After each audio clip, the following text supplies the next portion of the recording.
Hi, මේ කලින් video එකේ part 2. This video is all about what we did day 1 in Penang. එකට check in වෙලා. එහෙම මාපහු එළියට බහැලා අපි මේ grab එකක් දාගෙන යන්නේ in bus depot එකට. Bus depot කියන්නේ art and event space එකක්. Usually Friday to Saturday මෙතන pop up market එකක් තියෙනවා. ඒකට තමයි අපි ගියේ. මේක තමයි එතන තිබුණ මං ආසම දේ. අපේ stamp collection එකට එතන තියෙන stamps free of charge ගහගන්න පුළුවන්. මම මේ යන හැම place එකක්ම හොයාගත්තේ TikTok leads වලින්. ඊට පස්සේ ඒක Google Map එකේ save කරගෙන තියෙන locations වලට අනුව තමයි යන time එක හදාගත්තේ. එහෙම කරපු නිසා time එක වැස්ටුනේත් නැහැ. අපිට යන්න තිබුණ තැන මිස්සුනේත් නැහැ. place එක local art, එතකොට handmade craft, vintage item ගොඩාක් තිබුණා. මෙතනට ගියාම මට මතක් වුණේ කොළඹ race course එකේ තියෙන Saturday good market එක. මෙතන entrance free.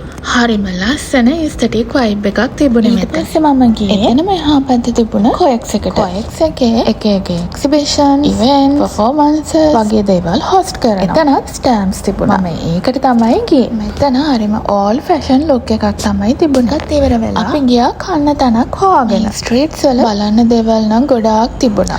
එක එක ලස්සන චූටි කැෆේ, ලස්සනට මල් වවලා ලෑන්ඩ්ස්කේප් කරපුවා, ස්ට්‍රීට්ස් වල ඇඳපු ආර්ට් හරිම ලස්සනට තිබුණා. අපි ඩිනර් එක ගන්න ගියේ සීෆුඩ් ෂෝ කියලා චයිනීස් රෙස්ටොරන්ට් එකකට. මේ ප්ලේස් එක highly recommended. අපිට අපේ තියෙන ඇලර්ජිස් කිව්වම එයාලා කස්ටමර් කරලා අපිට ඕනේ විදියට කෑම හදලා දුන්නා. අනිත් දේ තමයි එතන කෑම හරිම රහයි.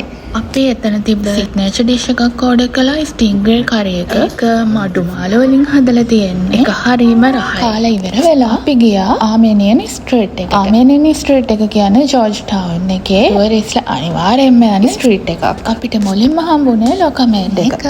මැලේසියන් ක්‍රියේටිව් බ්‍රෑන්ඩ් එක. ලෝකල් ටීම් ස්ටේෂනරි මෙතන තියෙනවා. ස්ටෑම්ප් කලෙක්ට් කරන කෙනෙක් නම් මෙතන අයිඩියල් ප්ලේස් එකක්. මම ස්ටෑම්ප්ස් ටිකක් ගහගෙන පෝස්ට් කාඩ් දෙකකුත් ගත්තා. මම මේ ස්ටෑම්ප් කලෙක්ෂන් එක ගැන දැනගත්තේ මැලේසියාවට ආවට පස්සේ. හැබැයි මම පිනෑන් වලදී දැක්ක දෙයක් තමයි ගොඩක් ටුවරිස්ට්ලා මේක හොබි එකක් විදියට කරනවා. මොකද එයාලා පොත් අරගෙන මං වගේ ස්ටෑම්ප් කලෙක්ට් කරනවා මම දැක්කා. මේක තේරුමක් නැති දෙයක් කියලා කෙනෙකුට හිතන්න පුළුවන්. හැබැයි මේ හැම දෙයක්ම මෙමරි. මේ හැම දෙයකටම ස්ටෝරි එකක් තියෙනවා. අපි පිනෑන් ගිහිල්ලා ඇවිල්ලා සතියකට පස්සේ මේ වීඩියෝ එක එඩිට් කරද්දි මට දැනෙනවා වගේම තව අවුරුදු ගානකට පස්සේ මේ දේවල් බලද්දි මට මේ විදිහටම දැනෙනවා. ඊට පස්සේ අපි ගියේ පිනෑන් වල අයිකොනික් ස්ට්‍රීට් ආර්ට් එක බලන්න. පිනෑන් එන කෙනෙක් අනිවාර්යයෙන්ම මෙන්න මේ ස්ට්‍රීට් ආර්ට් එක ළඟ ෆොටෝ එකක් ගන්නවා. ඊට පස්සේ අපි තවට ඇවිදලා හොටෙල් එකට ගියා. ඊළඟ දවසේ අපිට ගොඩාක් දේවල් කරන්න තිබුණා. So, thank you for watching. Bye.